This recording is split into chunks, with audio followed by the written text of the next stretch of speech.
ভিতরে চিপা চাপা দিয়ে সরকারে এখন হাইকোর্ট থেকে শুনছি সবই বন্ধ করে দিচ্ছে। তাহলে চলার পথ কি আমার? এটা চলার পথ করে নেবো তো সরকার হাইকোর্টে।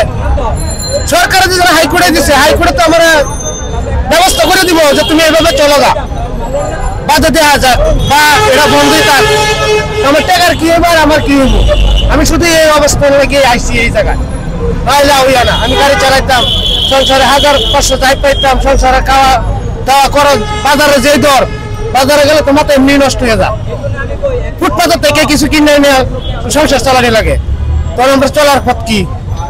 চুরিও তো করতে না, চুরি করলে পরে নিব মায়, চিন্তাই করলে দিব মায়, নিব জেলখানায়, আমার সংসারে কি হইব?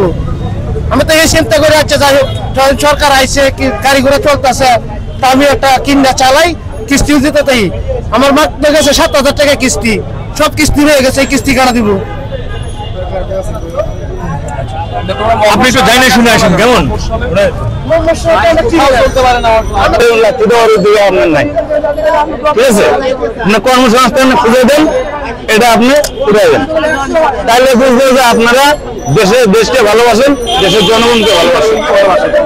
আর যদি না করে দিতে পারেন তাহলে বুঝবো যে আপনার দেশের মানুষকেও ভালোবাসেন না, দেশকেও ভালোবাসেন।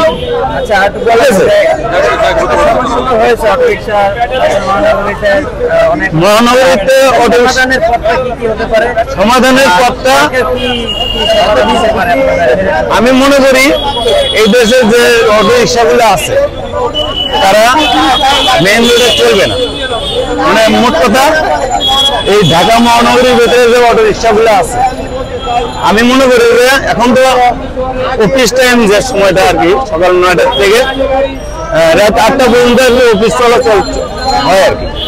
তো আমি মনে করি যে সময়টার মধ্যে আমরা মেইন রোডে চলবো না, কারণ না চললে আমাদের জন্যই ভালো। কারণ যে যানজট বর্তমান অবস্থায় এখানে আসা, আমরা মেইন রোডে বলছে যে এটা অবৈধ বা হাইকোর্ট থেকে নিষিদ্ধ ঘোষণা করে দেওয়া হয়েছে যে কারণ বাংলাদেশের যে অটোগুলো আছে এই যে বর্তমান অবস্থায় কিছু কিছু লোক আছে, মানে সবাই কিন্তু না, আপনার বাংলাদেশের মধ্যে বা পৃথিবীর মধ্যে যত জনগণ আছে সবাই কিন্তু একরকম, কেউ ভালো আছে, কেউ খারাপ আছে, কেউ মধ্যবিত্ত খারাপ আছে, এরকম নিয়ে কিন্তু দেশটা চলে।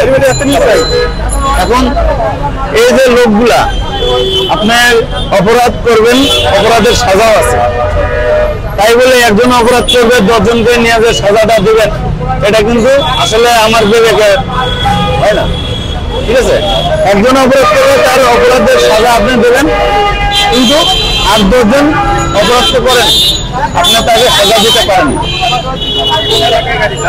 আমি খিলগাঁও এলাকায় গাড়ি চালাই, বিগত 7 বছর যাবত আমি গাড়ি চালাই।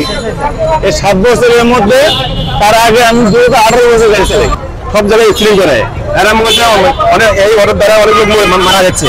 আসলে আপনারা হাসপাতালে একটু ইয়ে করে দেখেন, মানে একটু খোঁজ নিয়ে দেখেন কয়টা অটো ড্রাইভার অ্যাক্সিডেন্ট করছে, আর হুন্ডার ড্রাইভার কয়টা অ্যাক্সিডেন্ট করছে, অথবা ইন্টারসিটি গাড়ি কয়টা অ্যাক্সিডেন্ট করছে, এগুলো আপনি খোঁজ নিয়ে দেখেন। খোঁজ নেওয়ার পরে যদি আমার অটো রিক্সায় যদি মৃত্যুর সংখ্যা বেশি হয় তো অটো রিক্সা বন্ধ করে দেবে, ঠিক আছে?